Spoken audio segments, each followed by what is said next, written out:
క్రీడలు మనుషుల మధ్య స్నేహబంధాన్ని పెంచడమే కాకుండా శారీరక దారుణ్యాన్ని, శరీరానికి చురుకుదనాన్ని కూడా అందిస్తుందని బీఆర్ఎస్ పార్టీ రాష్ట్ర నాయకులు సిరికొండ ప్రశాంత్ అన్నారు. చిట్యాల మండల కేంద్రంలో సిరికొండ క్రికెట్ ఛాంపియన్ ట్రోఫీ సందర్భంగా ఆయన క్రీడలు ప్రారంభించారు. అనంతరం ఏర్పాటు చేసిన సమావేశంలో ఆయన మాట్లాడుతూ ఆటలలో గెలుపు ఓటమి సహజమని, ఓడిన వారు ఎవరూ కూడా ఆధైర్యపడకుండా ఓటమిని గెలుపు బాటగా మలుచుకోవాలని ఆయన సూచించారు. ఇప్పుడు పాఠశాలలో సైతం డ్రిల్ పీరియడ్ తీసి పిల్లలను ఆటలకు దూరం చేశారన్నారు. సెల్ ఫోన్లు మానవ జీవితంలో తీవ్రమైన ప్రభావాలు చూపుతున్నాయని, పిల్లలు ఆటలకు పూర్తిగా దూరమే అనారోగ్యాల బారిన పడుతున్నారని ఆయన ఆవేదన వ్యక్తం చేశారు. ప్రభుత్వం అన్ని రకాల క్రీడలను ప్రోత్సహించి గ్రామీణ ప్రాంతాలలో ప్రత్యేకమైన పరిస్థితులను ఏర్పాటు చేయాలని కోరారు.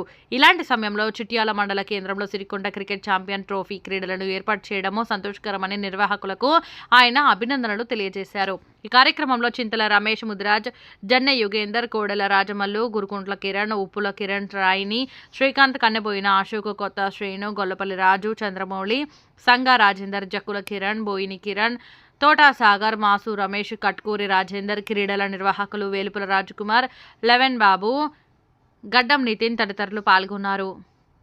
క్రీడాకారులకి అందరికీ నాకు నమస్కారం. చిట్యాల మండలం అంటేనే క్రీడలకి పట్టు కొమ్మలాగా, ఒక పొట్టి నీళ్ళులాగా. మీ అందరిని చూసినప్పుడల్లా నేను కూడా చిట్యాలు ఇక్కడ మీ మధ్య పుట్టి మీతో ఆడుకుంటే బాగుండే అనేక భావన కలుగుతుంది. నాకు కూడా స్పోర్ట్స్ అంటే చాలా ఇష్టం. చిన్నతనంలో క్రికెట్ రెగ్యులర్గా ఆడేది బాగా. ఇప్పుడు ఆడక ఒక 10-15 ఏళ్ళు అవుతుంది. స్పోర్ట్స్ అనేది డెఫినెట్గా గెలిపోవడం సహజం. గెలిచినా ఓడినా స్పోర్టివ్గా తీసుకోవాలి. స్పోర్ట్ అంటేనే స్పోర్టివ్నెస్కి ఒక రిఫరెన్స్. సో తప్పకుండా ఓడిపోయిన వాళ్ళు మళ్ళీ నెక్స్ట్ మ్యాచ్లో రాణించాలి. గెలిచిన వాళ్ళు కూడా ముందు ఇంకా ఉన్నత స్థాయికి ఇంకా మ్యాచ్లు గెలవాలని మనస్ఫూర్తిగా కోరుకుంటూ మీ అందరికీ ఆల్ ద బెస్ట్.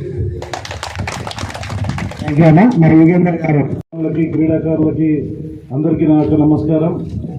చిట్యాల మండలం అంటేనే క్రీడలకి పట్టు కొమ్మలాగా, ఒక పొట్టి నీళ్ళులాగా. మీ అందరిని చూసినప్పుడల్లా నేను కూడా చిట్యాలు ఇక్కడ మీ మధ్య పుట్టి మీతో ఆడుకుంటే బాగుండే అనేక భావన కలుగుతుంది. నాకు కూడా స్పోర్ట్స్ అంటే చాలా ఇష్టం. చిన్నతనంలో క్రికెట్ రెగ్యులర్గా ఆడేది బాగా. ఇప్పుడు ఆడక ఒక 10-15 ఏళ్ళు అవుతుంది. స్పోర్ట్స్ అనేది డెఫినెట్గా గెలిపోవడం సహజం. గెలిచినా ఓడినా స్పోర్టివ్గా తీసుకోవాలి. స్పోర్ట్ అంటేనే స్పోర్టివ్నెస్కి ఒక రిఫరెన్స్. సో తప్పకుండా ఓడిపోయిన వాళ్ళు మళ్ళీ నెక్స్ట్ మ్యాచ్లో రాణించాలి. గెలిచిన వాళ్ళు కూడా ముందు ఇంకా ఉన్నత స్థాయికి ఇంకా మ్యాచ్లు గెలవాలని మనస్ఫూర్తిగా కోరుకుంటూ మీ అందరికీ ఆల్ ద బెస్ట్.